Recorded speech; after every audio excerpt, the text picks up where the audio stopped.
नमस्कार दोस्तों, मेरा नाम है प्रदीप चौहान। बात समझनी है तो पूरी सुननी होगी।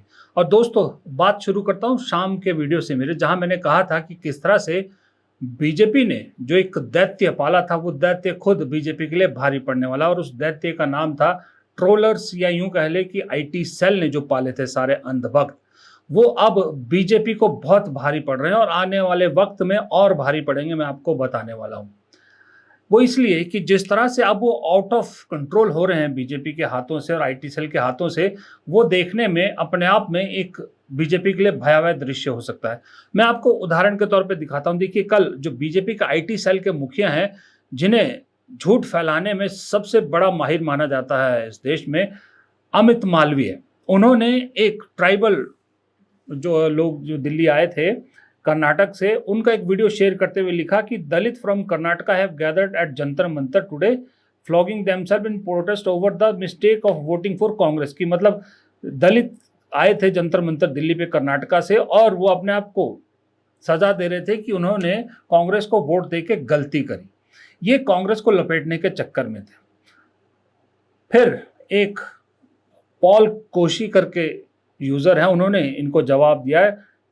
इन्होंने इडियट बोला है, खैर मैं तो नहीं बोलूंगा, कि उन्होंने कहा कि ये देगू मेगू एससी कम्युनिटी है, कोडम्बल विलेज, कर्नाटका के कोडम्बल गांव के, और ये पूजा करते हैं गॉडेस मरियम्मा की। मरियम्मा जो देवी है उसकी पूजा करते हैं, और ये पूजा करने का स्टाइल है, ना कि किसी तरह का कोई विरोध प्रदर्शन है। खैर चलिए, इन्होंने तो सच्चाई रखी। मैं जो आपको बताना चाह रहा हूं वो ये है। ये एक देखिए, एक रिंकू सैनी है, ये लिखते हैं, I wonder what will happen if they vote for BJP and then realise that they did biggest mistake. मतलब इससे भी बड़ी मिस्टेक है अगर ये बीजेपी को वोट देंगे और इन्हें ये समझ में आया। खैर चलिए, ये भी छोड़िए, आपको एक जो मेरा मुद्दा है उस पर उससे रिलेटेड एक दिखाता हूँ। इसी अमित मालवीय के वीडियो पर एक पॉलिटिकल माइंड है, पॉलिटिकल माइंड है ये, और ये अपने आप को प्राउड सनातनी, love facts, analysing Indian politics, इस तरह का लिखते हैं। इन्होंने क्या लिखा अमित मालवीय के इस ट्वीट पे, अमित मालवीय की इस पोस्ट पर को क्या जवाब दिया। इन्होंने लिखा कि when Congress IT cell screams their narrative trends on every phone, when BJP IT cell whispers, even कार्यकर्ता डोंट नोटिस। वो कहते हैं कि जब कांग्रेस का आईटी सेल चिल्लाता है तो उनका नैरेटिव हर फोन पर पहुंच जाता है, और जब बीजेपी का आईटी सेल धीरे से बोलता है तो उनके खुद के कार्यकर्ता तक नहीं सुनते। पहली दो लाइन में बहुत मैसेज है, वो बाद में बताता हूं आपको क्या क्या क्लियर होता है। तो आगे की लाइन है, Amit Malviya ji, you are sitting on the most powerful digital army in the world and still losing the narrative war every single day. Amit Malviya कह रहे हैं कि आप दुनिया की सबसे मजबूत डिजिटल आर्मी के सबसे टॉप पोस्ट पे बैठे हैं और फिर भी रोज रोज कांग्रेस से हार रहे हैं। Opposition runs circles, spin lies, and make heroes out of Reuters, while BJP IT cell either late, lazy or invisible. हाँ, इससे अगली लाइन देखिए, If you can't match Congress aggression online, then kindly step aside and let someone with fire in the belly take charge. Amit Malviya को कह रहे हैं कि अगर आप में दम नहीं बचा है तो साइड हटिए और किसी दम वाले आदमी को बीजेपी के आईटी सेल का इंचार्ज बनने दीजिए। यानी अमित मालवीय से कह रहे हैं हटो, अमित मालवीय को लताड़ रहे हैं। Politics isn't about power point, it's about perception, and right now BJP digital perception is on life support. कि मतलब अभी बीजेपी का जो परसेप्शन है डिजिटल पे, वो लाइफ सपोर्ट सिस्टम पे है, यानी मरियल अवस्था में पहुंच गया है। ये पॉलिटिकल माइंड अमित मालवीय को आईना दिखा रहे हैं। लेकिन जो लाइन मैंने आपको कहा था, पहली लाइन, वो बहुत जरूरी है, जहां उन्होंने कहा था कि when Congress IT cell screams their narrative trends on every phone, when BJP IT cell whispers, even कार्यकर्ता डोंट नोटिस। इसमें दो चीजें बिल्कुल साफ है कि कांग्रेस ने जो सोशल मीडिया कैंपेन चलाया है, खुद बीजेपी के भक्त मान रहे हैं कि कांग्रेस सोशल मीडिया पर बीजेपी को रोज मात दे रही है, बीजेपी पर भारी पड़ रही है। अमित मालवीय पर सुप्रिया श्रीनेत बहुत भारी पड़ रही है। एक तो इस लाइन से ये साफ है, क्योंकि ये कह रहे हैं कि बीजेपी के आईटी सेल, कांग्रेस का आईटी सेल चिल्लाता है, यानी पूरे जोर शोर से कैंपेन चलाता है, और बीजेपी का आईटी सेल धीरे से फुसफुसाता है। दूसरा ये है कि कांग्रेस का जो कैंपेन है, सोशल मीडिया कैंपेन, वो लोगों तक पहुंचता है और बीजेपी जो चलाने की कोशिश करती है प्रोपेगेंडा कैंपेन, उसको उनके खुद के कार्यकर्ताओं ने भी सुनना बंद कर दिया है। ये दो बड़े मैसेज क्लियरली अमित मालवीय को इस जो उनको जो जवाब दिया गया है वो साफ बता रहा है। फिर मैं आपको एक और दिखाता हूँ।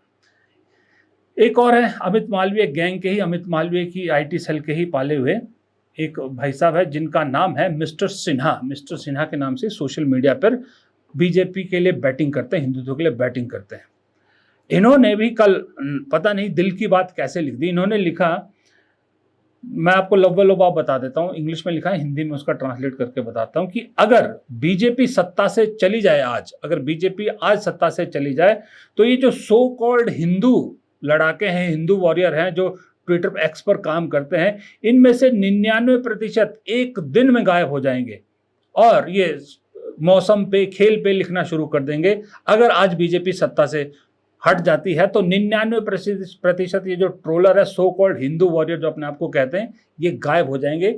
ये कौन कह रहा है? ये मिस्टर सिन्हा कह रहा है जो बीजेपी के पैसों पर पलता है और इसने एक्सेप्ट भी किया है बहुत सारी जगह। आगे दिखाऊंगा मैं आपको।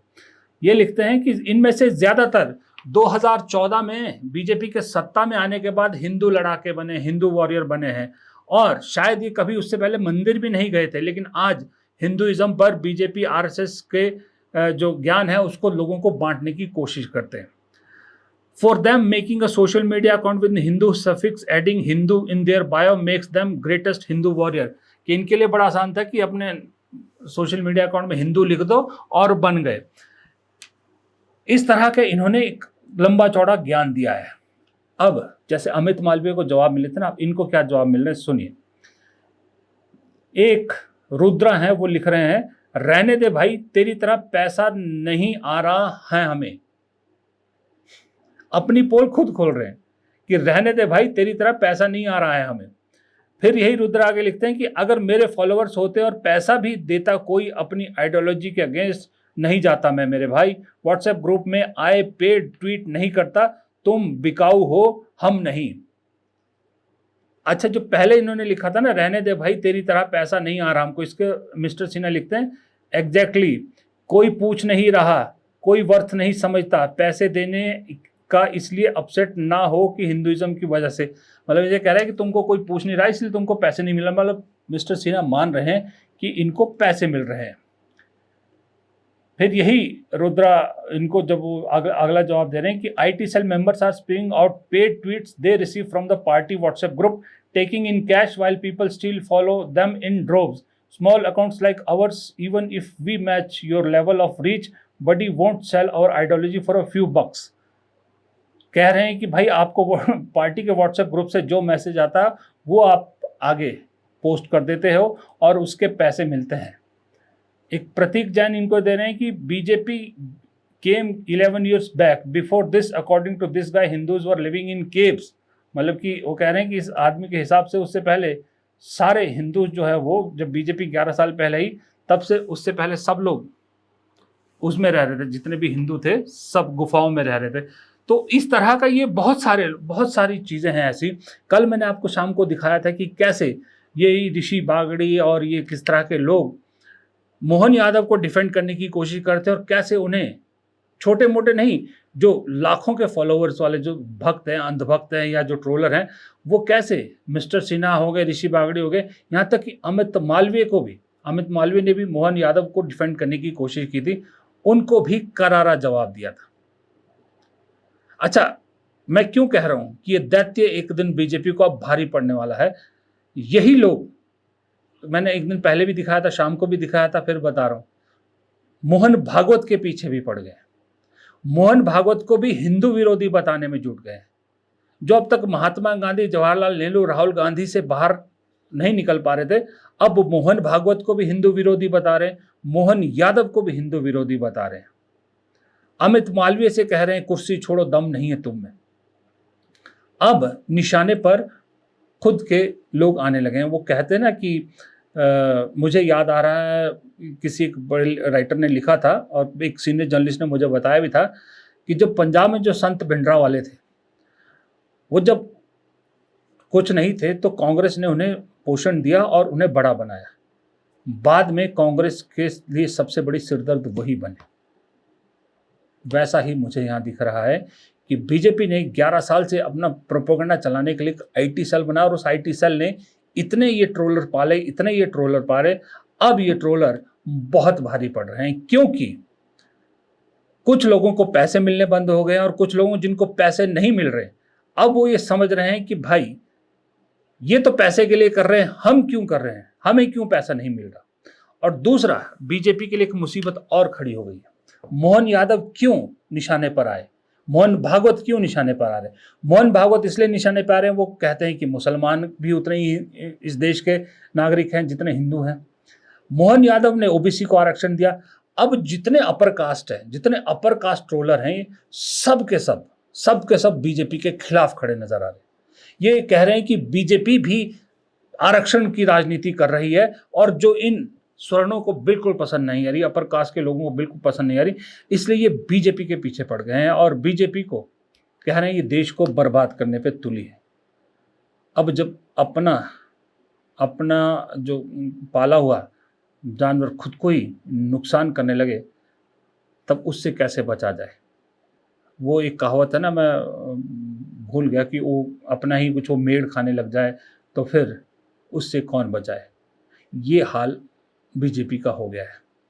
और यूं ही नहीं, कांग्रेस सोशल मीडिया पर लगातार बीजेपी को मात दे रही है। यूं ही नहीं, इंस्टाग्राम पर कांग्रेस नंबर 1 हो गई। कल राहुल गांधी का वीडियो आया कोलंबिया से और उन्होंने एक छोटी सी बात कही जो बड़ी जेन्युइन उन्होंने बात की। उन्होंने कहा कि सोशल मीडिया में हम लोग, मेरे बहुत फॉलोअर्स हैं, लेकिन मैं उसको ब्लाइंडली फेथ नहीं करता। उन्होंने सही कहा कि भाई उसमें बहुत सारी चीज़ें उसको बीजेपी के ये ट्रोलर्स कैच करने की कोशिश कर रहे थे कि भाई राहुल गांधी ने मान लिया कि उनके जितने भी फॉलोअर्स हैं ऑर्गेनिक नहीं है, नेचुरल नहीं है। हर चीज़ को अपने एंगल से तोड़ने मरोड़ने की कोशिश कर रहे हैं। ऐसा अब नहीं होता है। अब जो है, अब आलम ये आ गया है कि अब अगर आप हैरान होंगे सोच के, जब आप ये बीजेपी वालों के अगर आप सोशल मीडिया वो देखोगे, सोशल मीडिया हैंडल्स देखोगे और ख़ास करके एक्स आप हैंडल देखोगे, तो इन बीजेपी के लोगों ने आजकल एक नया ट्रेंड चलाया है। जैसे राहुल गांधी ने जब से वोट चोरी का मुद्दा उठाया, तो कांग्रेस के जो फॉलोअर सपोर्टर हैं, उन्होंने अपने आईडी के साथ, अपनी फ़ोटो के साथ एक कांग्रेस का वो लगाया है जिसमें लिखा है वोट चोरी से आज़ादी, वोट चोरी से आज़ादी, स्टॉप वोट चोरी। ये कांग्रेस के लोगों ने किया, कांग्रेस का आइडिया था।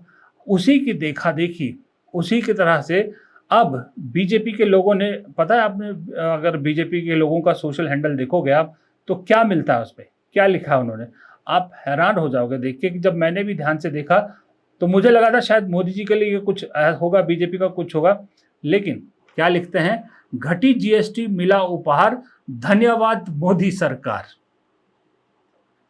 ये चीज बताइए, ये चीज भी अब प्रमोट करनी पड़ रही सोशल मीडिया पे, जबकि आपको 2019 का वो वक्त याद है जब राहुल गांधी ने कहा था चौकीदार चोर है, तो सब ने लिखा था मैं भी चौकीदार, मैं भी चौकीदार। पूरे बीजेपी के लोगों ने और समर्थकों ने लिखा था। अब की बार जब राहुल गांधी ने कहा कि वोट चोर गद्दी छोड़, किसी ने मोदी जी के समर्थन वाला नहीं लिखा, कुछ मिल नहीं रहा था। जैसा मैं बहुत बार कह चुका हूं कि आउट ऑफ आइडिया हो चुकी है बीजेपी की टीम, बीजेपी का थिंक सेल, मोदी जी का थिंक जो टीम है, सारे आउट ऑफ आइडिया हो चुके हैं। कुछ नहीं मिला तो जीएसटी वाला मिल गया और जीएसटी वाला लगा दिया, घटी जीएसटी मिला उपहार, धन्यवाद मोदी सरकार। ये ऐसा हैरान कर देने वाला है कि 11 साल बाद सत्ता में रहने के बावजूद अगर आपको इस तरह के हथकंडे अपनाने पड़े, इस तरह की चीज़ों को प्रमोट करना पड़े, इस तरह के चीज़ों से लोगों से वैलिडेशन लेना पड़े, तो इसका क्या मतलब हुआ, ये आप खुद समझ जाइए। ये उनको भी मालूम है जिनके बारे में बोल रहा हूँ। उनमें से बहुत से लोग मेरा वीडियो देखते हैं, बहुत कुछ कमेंट बॉक्स में लिखने आते हैं। चलिए, अच्छी बात है, आप लिखिए, आपको 2-2 रुपये मिलते रहें, इसी में आप खुश रहिए। बस आप हमारा वीडियो देखते रहिए, ये बहुत है हमारे लिए। धन्यवाद।